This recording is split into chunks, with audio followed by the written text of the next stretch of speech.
Howdy doody, my name is Bojack, and I wanted to talk a little bit about BBTAG tier lists. That time of year, holiday season, coming up at the time of recording, and I'm like, it's been a minute since I did a tier list. I did a tier list quite a while ago. Yeah, the last tier list I did was 530, so like a year and like 6 months ago, something like that.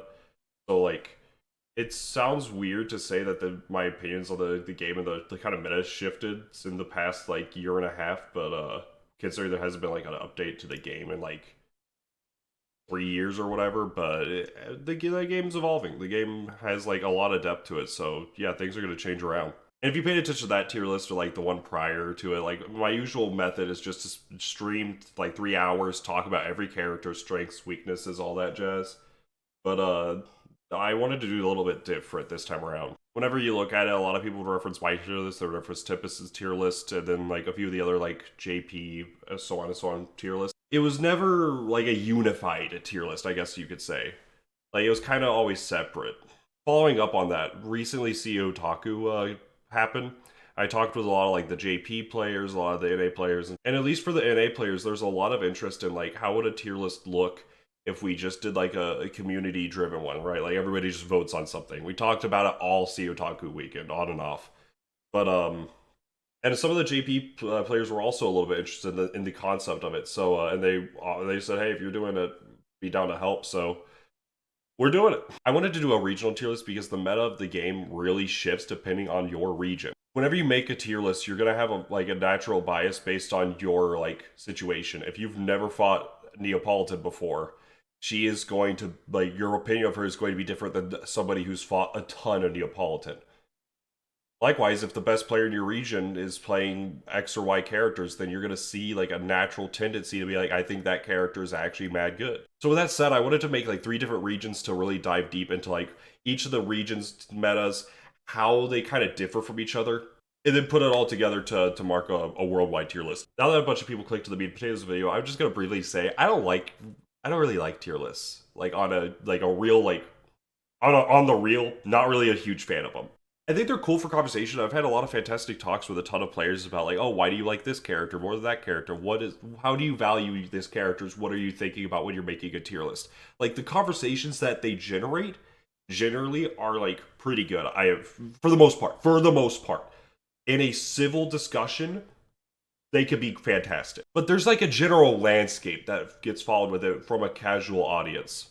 Or even like from the casual audience, spectator audience, even just like some of the people that I'll deem weirdos, non-derogatory. Because like a lot of people, whenever they look at tier lists, they look at like just any sort of thing like that, they'll just look at who's top tier, who's bottom tier. Oh, I think Celica is so much better than Naoto. And then like leave a comment on the tweet, post your address and then call it a day.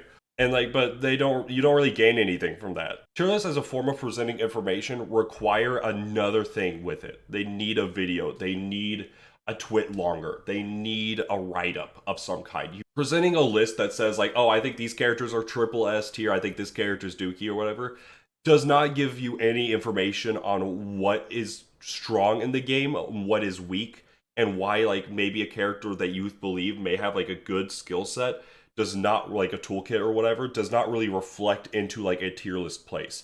The write-ups or videos or whatnot, like I do with the 3 hour fucking discussions, which definitely could be shorter, but it's also a 53 character cast, so bear with me.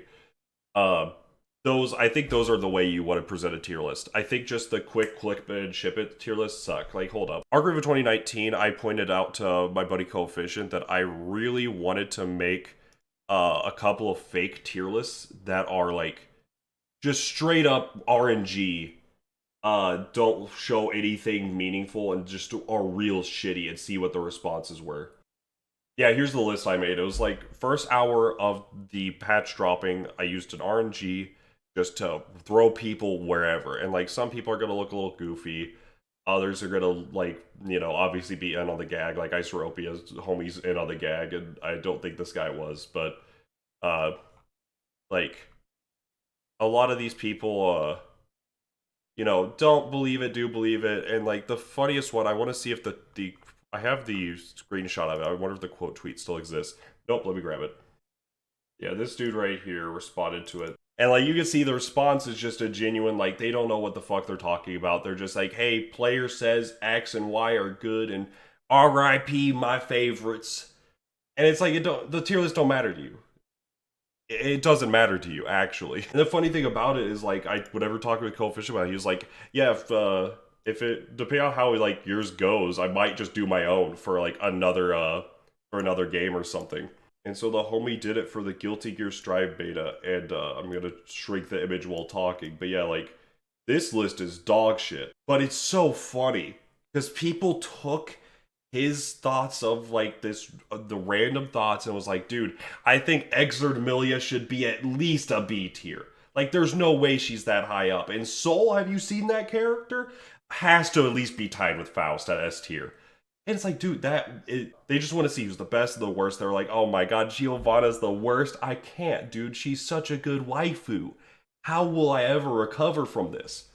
And at the end of the day, it does not matter. Play who you want to play. Like genuinely, tier lists will not apply to a majority of the player base, and there's all for a lot of reasons. I don't really want to get too farther into that topic, just because I think other people have covered it before. If people are really interested in like a full discussion on like tier lists and stuff, I'm willing to do it. Just let me know in the comments or some shit. Yeah, he got a ton of replies, same way I did. That are just like, oh my god, and bleh. I think that's not the way. I think the way I started this bit is like the way you should be looking at tier lists as a conversation starter, as like a way of analyzing what makes a character good and bad. And if you're worried strictly about the positioning, you are not worried about the right things when it comes to the game. Lastly, I'm going to talk a little bit about the data and like a concern that should be noted before going into it. I'm going to be going through the list from Asia, EU, and then NA. We got a great response from the Korean scene. We got a good response for like the JP scene. But while working with Hashimo with this, Hashimo did note that there was a lot of that there was a whole lot of players that were very between the mix of like not really caring about the tier list and also just because the fact of like Hilda is just like an overwhelming presence. From what I understood, it was the case of a lot of players were like, I don't really care about a tier list because Hilda's just too good. The tier list is Hilda plus one. Kind of like early like 1.0 into like 1.3 with like Gord, CC involved, and everybody was just play Gord plus one, Gord plus one. Like it's kind of a similar sentiment that's being shared here, from what I could gather. I don't think that is an incorrect thing. Like mentioned earlier, your tier lists and like your metas will be reflective of what a lot of people are playing and what people deem good or bad or whatnot. And Hilda is definitely meta for JP. But I feel like the overall response of being like, I don't really want to participate is also totally justified. I think the whole reason why it's getting a lot of traction and that like sort of like negative stigma around her in that region is because of the fact that like one, a lot of your top players kind of gravitated towards her, right? Like Pisa Mayo, Goda, etc. There's two off the top that I know like do insanely well with the character. Goda's cracked, and if you look at like a lot of the pieces from like Dora and like a few of the other players, it's like a lot of the characters that do well versus Hilda and like NA, like Ruby and Ragna, like Scrub has pointed out, those characters are like not represented in Japan. And like a lot of like the stagger pressure, really fast get in your face type characters, for the most part, aren't really represented, which is like, which obviously is gonna make her much stronger. If you are, it's like if you're familiar with card game terms, there's like the meta decks and then there's like counter meta. There's like meta checks. Like I'm just gonna put this up as like just a reference piece of like Scrub did very well against, like it really shows like how you should play against against Hilda in the way that I don't think a lot of like other players are really doing right now. So if Hilda is like a prominent problem, I do think like the way like really analyze the way Scrub plays and like it will show. Obviously, I know I take this as like just a little piece. I'm sure the JP players have like done a lot of like, you know, studying and things like that to like really combat the character, but I feel like the meta representation and like the counter pick sort of thing that's kind of not being presented in a lot of regard, I think is a option that should really like be considered. I think Hilda is good. I will say, just as a player, I think I've come around to her. I think she is strong, but I don't think that she is like this sort of like do or die meta. Like I don't think she's Gordo. I don't think she's 1.0 like Gordo, like Narukami even to a degree. Alright, with that said though, I'm gonna get into the video now. So, thanks for listening to that little bit of a TED Talk, and now we'll get into it. Alright, brief thing again about the data. This is gonna be the way it was listed for the players to respond to was that this is on a scale 1 to 5. How do you think the character is gonna be? 5 is the best character in the game, like has very little, if any, meaningful faults, or not. All right, just a little bit about the data before we get into it. This was a scale of 5 to 1. 5 is the best, 1 is the worst. Five is like the meta defining like S tier type character. 1 is like dog shit type character. Again, I'm just kind of gonna note like the outliers. What I think are outliers are like things that are notable, right? 3 characters that were marked as a 5 out of 5 by the 18 survey replies that I got for this one were Rachel, Adachi, Hilda. All those characters mark perfect. Yeah, Seth was a 4.9, and then Chia was like a 4.6, and then it's kind of just around that area. And honestly, S tier makes a ton of sense for the most part. The one thing that did kind of catch me off guard in terms of Asia was the Narukami placement. Narukami at the bottom of S did kind of surprise me, considering that like Japan and like doesn't really have a very predominant Narukami player. Last I was familiar with, Okada Rainmaker is a very good Korean Narukami, but it's just kind of an interesting thing to see because Japan, for at least towards the beginning of the patch, thought this character was Dookie. So seeing like the overall representation in Asia as a whole, kind of bumping them up to like an S. It's kind of familiar to like America with Hilda, where like Hilda did move up eventually.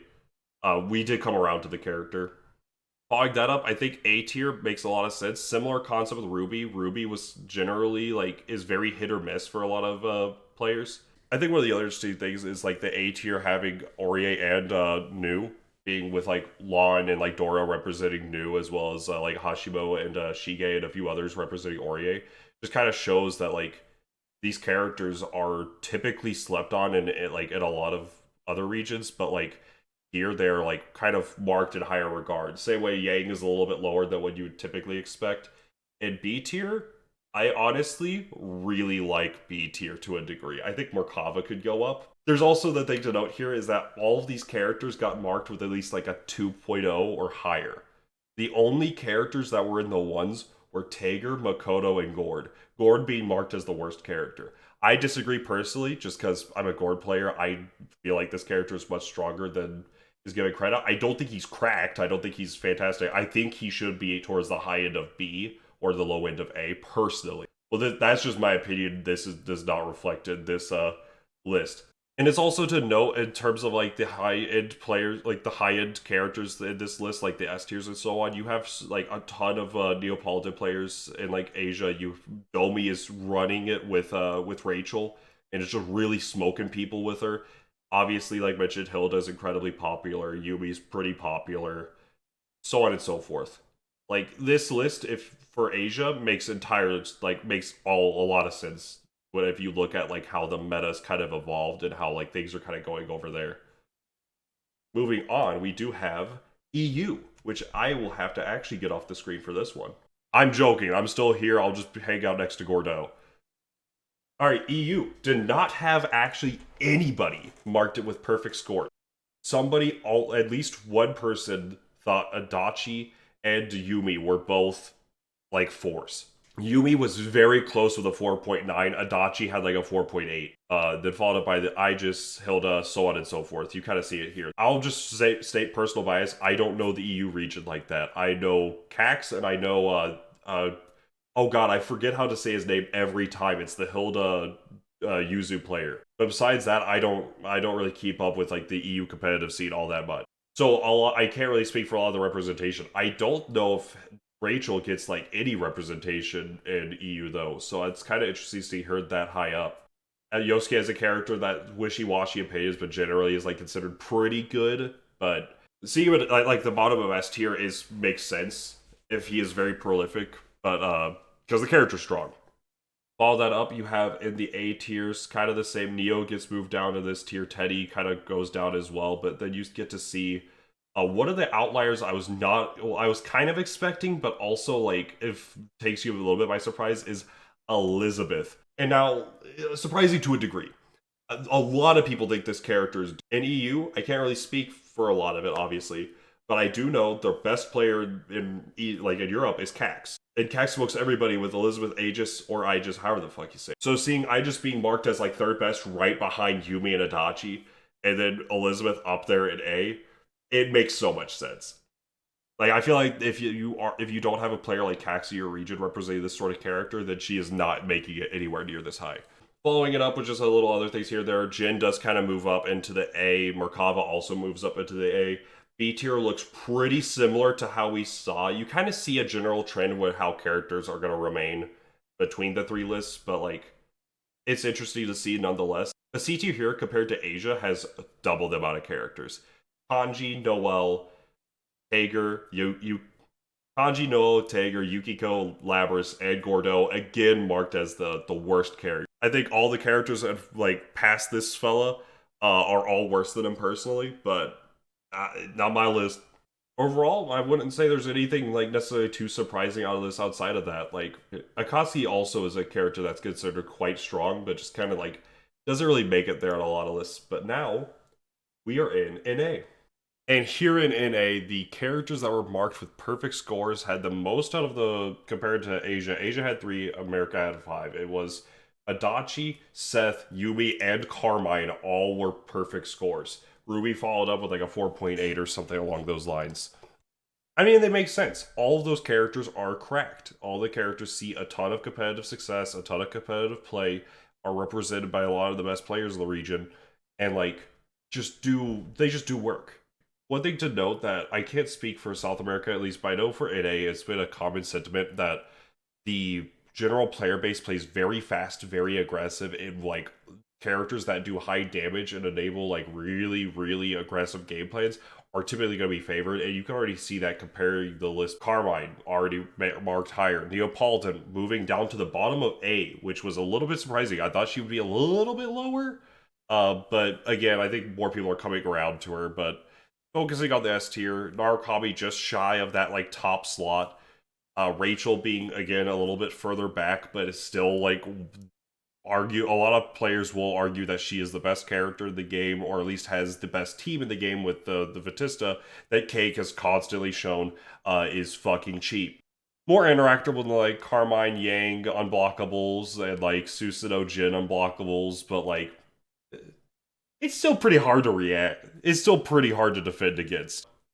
Ahiko makes it a little bit higher on the list. You do see Susanoo, Yang, Akatsuki, and Jubei all also making it up there to represent more of that aggressive game plan, high damage type characters, or enabling hard to deal with unblockables, as well as just higher representation. Mitsuru still making it to S tier, which personally I agree with. I think this character is still cracked. She did get introduced to a lot more weaknesses with like matchups and just the general like meta shifting, but she is still very good. Does fall out of favor though, because Adachi does check her very well, but like she's still mad good. Falling into that, going into the A tier, we already mentioned it a little bit with Neapolitan. That is a tie, by the way, between Azriel, Weiss, and Neapolitan. So the data doesn't lie. Azriel's as good as Neapolitan and Weiss. Jokes aside, Mika being the top of A tier makes a whole lot of sense. She's quite good character. Very, very cheap. Has tons of great teams. I just also around this area Heart as well with the Duckator, like doing mad work with them and so on and so forth. I think A makes a whole lot of sense. B tier, I also personally like beat for beat, bar for bar agree with. I think you could move S down into B potentially, but like S does have like some things going on here and they're still very slept on character in my opinion. Not like insanely cracked or anything, but just like has some good stuff to like actually consider.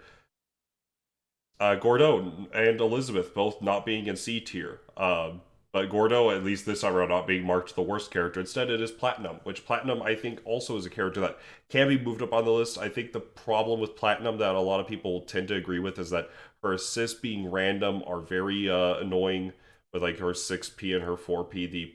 It just makes team building at times be very difficult because you need a character that can work with 3 different assists for like consistent routing or like having to react to it. It just be a little annoying for a consistency factor that you really want in a team game. But she has a lot of stuff outside of that that I think as the base characters outside of the support factor, like just as the point, she has a lot of pretty good stuff. So I personally don't see her being the worst, but like I also fully understand why she makes it down there on this like 27 players response list.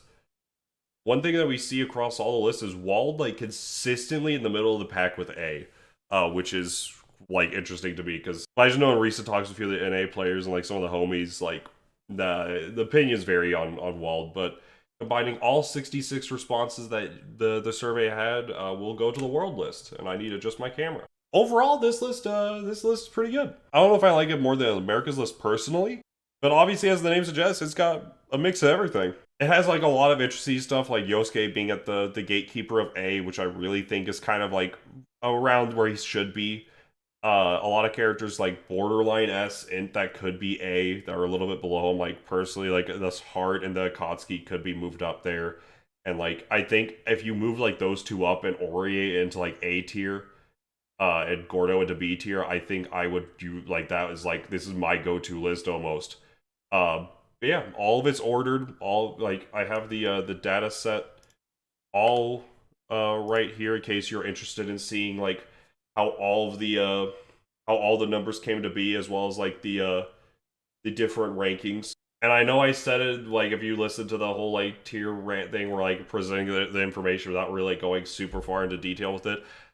The video's going on long enough. I covered a lot of the outlier stuff, but if you are interested in like a more up to date streamed talk with like being like maybe like another player or whatever, just going back and forth talking about some of these characters and like their strengths and weaknesses and like really just kind of breaking down this list and like why it's kind of structured the way it is, let me know in the comment section down below. But with that, thanks for tuning in. Big thanks to Adkins for reaching out to the South America homies in order to get their responses. Big thanks to Cax for reaching out and getting the EU responses with tons of feedback on that end. Thank you to Hashimo and Monkey 4012 for reaching out for like the like JP side of things. Lon killed it with Korea. Tons of responses there. Tons of excitement. And thanks to everybody for responding to the list. It was fun to work on. It was fun to really compile the data, really like get into the nitty gritty with it. And yeah, again, if you want to see the full breakdown on all of that, let me know. Let me know if you want like another player on the thing, so that way it could be like a discussion piece.